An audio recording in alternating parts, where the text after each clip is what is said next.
Hi, this is John Brady, and I'm going to be doing a presentation on E-MDs. E-MDs is a comprehensive electronic medical record that can be run either off of a server in your office or off of a web-based platform. I have opened this up to be on the schedule portion of E-MDs. This is the schedule for the 26th of July. And we don't have many people on it yet because we have a lot of same-day appointments. What you'll immediately notice is across the top, you notice this kind of bar with a whole bunch of different programs on it. Because it's an integrated system, each one of these kind of work together, and this allows you to, the navigation bar up here allows you to fly between one program or another. Just real quickly, the schedule program is, of course, schedule. Charts, chart. Bill is the billing program. DocMan is where you scan all of this, all the paperwork from other offices and otherwise into. TaskMan is an intra-office email communication system. It's also where patient portal messages, the secure messages, go.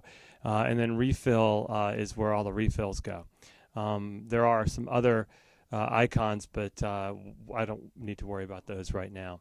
In the schedule program, the way it works, I've already added Mickey, but you basically just double click on the scheduled appointment, and it'll tell it because we put a note in Mickey's chart that he forgot his last copay. That pops up, and then you can see that it automatically filled in with Mickey because this is already done, and he's coming in for some leg swelling.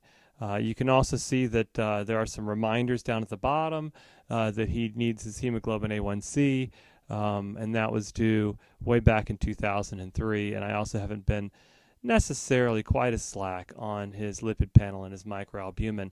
The reminders can be set up to remind you to do whatever you need to do. So let's save this, and now he is in the schedule. On the day of his arrival, or when he arrives to the office, you can click on check in, and you can check his individual eligibility. I can't do that now because it's not the 26th, but you can check to make sure that his insurance goes through. We also run that the night before, and that also makes sure that all of his demographics and everything are up to date. In terms of the chart, we can then open up his chart. That's easily done by hitting this icon and then opening it up. And what you'll see is that you have the left-hand side, which has all of Mickey's medical problems.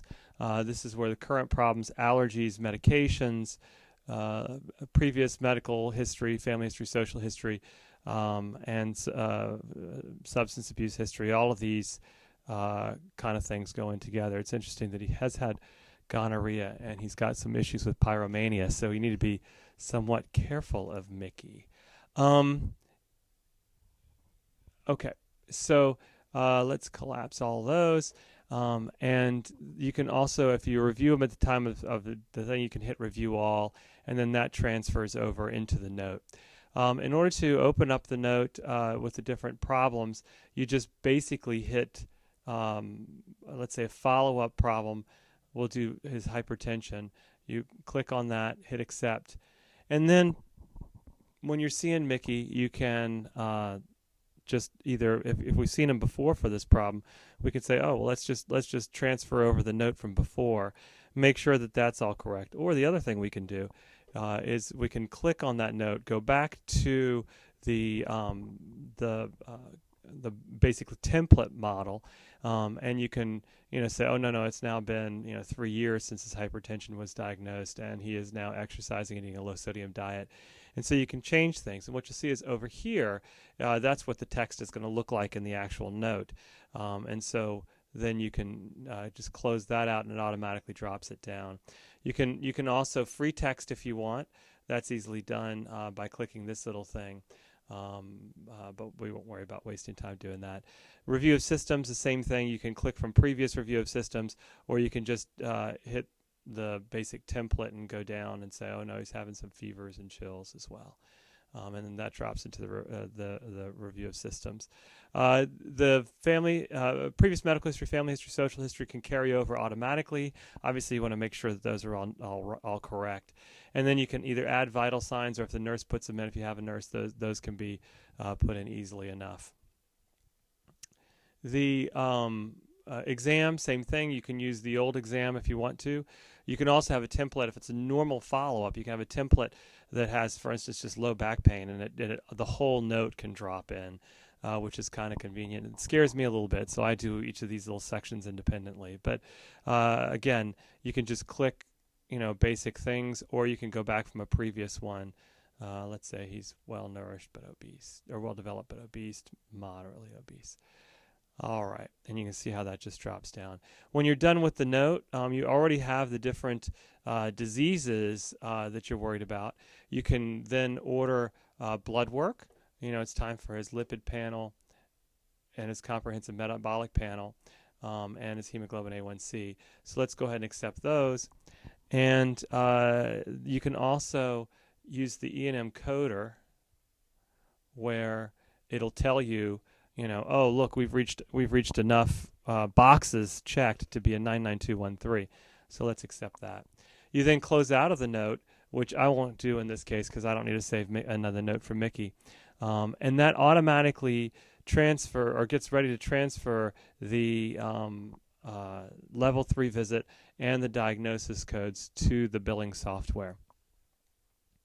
And so you can go to Bill and look for the visit, and here's the visit for today on Mickey, and you can just build it. You can also, there's also a program where you build, if you have 15 visits from one day, you can auto build all of those different things. The billing software with E-MDs is pretty vigorous. It works quite well. In fact, I don't have to outsource all my billing. I do it all myself. It works pretty well. About 99% of my claims go through the first time. It's a little intimidating the first time you see it, but it overall works pretty well. DocMan is again a way of scanning documents, and Mickey also is signed up for the patient portal. You can tell because he has this little icon here with the world around it. And that means that he is in a secure portal.